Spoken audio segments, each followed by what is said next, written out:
Hello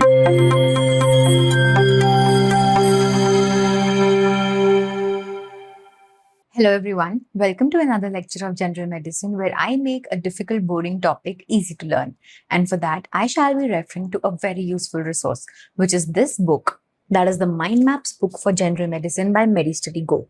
Now, why is this book so good? Because it contains every topic in pictorial representation, and you can find so many topics, up to 60-70 chapters, which you can study whenever you want to read a topic. You can go through this book for all the topics of general medicine and get it for yourself from any e-commerce platform like Amazon, Flipkart, Dentalcart, or the website of MediStudy Go.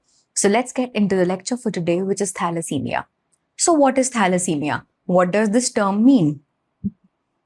To introduce the topic, thalassemia is basically a disorder wherein hemoglobin chains are deranged. So what happens is that there is decreased synthesis of alpha or the beta chain of hemoglobin due to any germline mutation. We know hemoglobin contains 2 alpha and 2 beta chains. Any defect in either of these two subunits leads to the formation of thalassemia. So RBCs do not form correctly and they cannot carry sufficient oxygen, which leads to the anemic condition. So the disease is mostly autosomal recessive in nature and the patient gets it from the parents. Coming to the types of disease on the basis of the chain of hemoglobin which is affected, it can be alpha and beta thalassemia. So alpha thalassemia is something wherein the gene has been deleted in the alpha subunit. Now the gene deletion can lead to no clinical effect, mild hypochromic anemia, hemoglobin H disease, or hydrops fetalis, which is the patient is incompatible with life and usually dies intrauterine. Secondly, there can be beta thalassemia wherein the beta chain is affected. The point mutation in the beta globin gene is present, which can be thalassemia major, intermedia, and minor, depending on how many chains of the beta globin is affected out of the two. This leads to the symptom severity of the patient and categorization of the disease to be major, intermedia, or minor. Now, how does the disease progress and what is the pathophysiology? Now, come to the pathophysiology of thalassemia. Normally, there are alpha-2 and beta-2 chains for hemoglobin, which produce a normal erythroblast and a normal RBC cell. Now, if due to any situation an etiologic agent alpha or beta chain gets affected, it leads to reduced beta globin synthesis with relative excess of alpha and vice versa. If beta is affected, alpha will increase. If alpha is affected, beta will increase. This leads to formation of abnormal erythroblast, which leads to ineffective erythropoiesis. So RBC formation is not going to be normal, and most of the erythroblasts are going to die in the bone marrow itself. This leads to an increased iron absorption by the gut system, and so that the compensation can be done for the lost contents. Heart and liver also go under a systemic iron overload because a lot of iron is getting absorbed from the gut system. This leads to secondary hemochromatosis, which is an increased amount of iron in the body. Some of the red blood cells which did not get sequestered in the bone marrow itself, they can leave that, enter the circulation, and they form alpha globin aggregates inside them. Now, because if beta is absent, alpha is more in concentration relatively. This leads to concentration of alpha aggregate inside the red blood cells, which leads to formation of a hypochromic red cell because one of the chain is not there. So this leads to extravascular hemolysis of these RBCs and destruction of the aggregate containing red cells in the spleen. This extravascular hemolysis, which is outside the blood vessels, leads to anemia, tissue hypoxia, and the patient's erythropoietin increases because the patient's body is trying to compensate for the lost RBCs, and marrow expansion occurs, which can lead to derangements in the body all over and even in the brain of the patient. And how can this situation be reduced or reversed is by giving blood transfusions to the patient, because that way we are going to give the patient some beta chains also, and that is going to reduce the hypochromicity of the RBCs and increase the diffusion of oxygen in the body all over. So this is how thalassemia progresses, and to confirm a patient of thalassemia, we need to perform certain investigations. So the first and the easiest or the most common investigation is going to be a complete blood count, which is going to show a low hemoglobin, low MCV, and Menzer index of less than 13. So if the cells are less, there is going to be less hemoglobin and less volume of the corpuscles in the RBCs, which leads to less MCV. The peripheral smear is going to show you microcytic and hypochromic cells, which is decreased in size and containing less hemoglobin, and isocytosis and poikilocytosis, which is different cells of different shapes and sizes, and target cells will be seen. Other than this, iron studies are going to show you an increased amount of iron if compensatory secondary hemochromatosis has happened. X-ray of skull can show you crew-cut appearance because of the marrow expansion which just happened.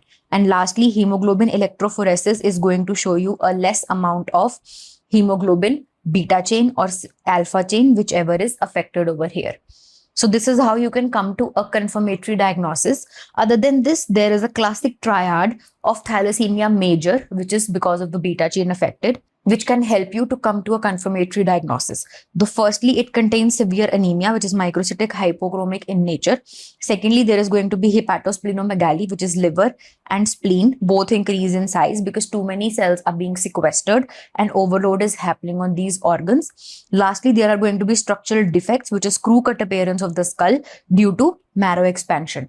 Such points like these are mentioned in the app of MediStudy Go under this very topic. These are some points which are not present in the mind maps, and hence you will find it in the category of beyond the mind maps. After the investigations, we need to treat this patient. So what will be the management? For mild thalassemia, we can give blood transfusion. For moderate to severe thalassemia, there is going to be frequent transfusion of blood and chelation therapy, wherein desferrioxime is given so that iron can be chelated along with it when serum ferritin has increased more than 1500 microgram per liter, because too much iron is going to get deposited in the organs, which is going to lead to their failure. So we need some agent which can chelate with this free iron and combine it so that it is not actively present in the body. Then we can need stem cell transplant so that accurate and adequate RBCs are being formed, gene therapy so that the defective gene is removed or corrected, and splenectomy can be needed if splenomegaly has happened. Lastly, we need to manage whatever complication is happening side by side so that the patient can be given supportive treatment and the patient can be maintained. So for differential diagnosis, the first is iron deficiency anemia, but here iron will also be less.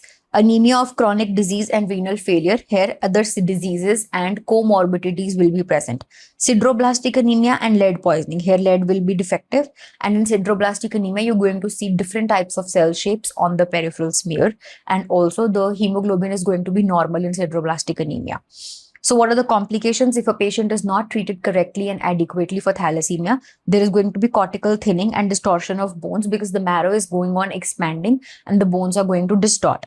There can be cardiac failure, hepatosplenomegaly, primary hemochromatosis because of increased iron, and peripheral neuropathies because of the defect on the brain or the crew-cut appearance, which is eventually affecting the brain. So that is going to lead to deranged neuropathies all over the body. This is how you can wrap up a topic of thalassemia in 2 mind map pages from the book of mind maps. Now, if you ever get to check out the app of MediStudy Go, you're going to see a category known as the Beyond the Mind Map. Now, Beyond the Mind Map is something which contains notes other than this mind map. And you can go through these notes because these have been created from the aspect of NEET preparation as well as for university exams. Just like the one over here, which I showed you, classic Triad. And along with this, you can solve several questions. For example, if you get to solve some MCQs and flashcards, you can solve some MCQs directly from these mind maps and some outside these. For example, this MCQ right here, anemia, splenomegaly, structural defects are seen in thalassemia major, minor, Mediterranean anemia, and polycythemia. If you just flip over the question, you get to see the answer, and also you can visualize and clinically clusterize how each disease is different and why the question doesn't have this answer. So this is how you can view the explanation on the app of MediStudy Go. Other than this, you can solve several flashcards wherein one question comes with one answer. So what causes the characteristic facial deformities in thalassemia? It is the expansion of the marrow, which leads to maxillary overgrowth, producing typical Chipmunk Facies. So this is how you can solve some questions on the app of MediStudy Go, which is this app. You can log on to it and you get some free coins, which is 500 free coins you get. You can purchase each resource using these coins like mind maps, notes, videos, flashcards, and MCQs. And the more you study, the more you earn. So keep using our app for more such features and resources for your preparation. And don't forget to follow and subscribe our channel on YouTube MediStudy Go for more such videos. Thank you for watching.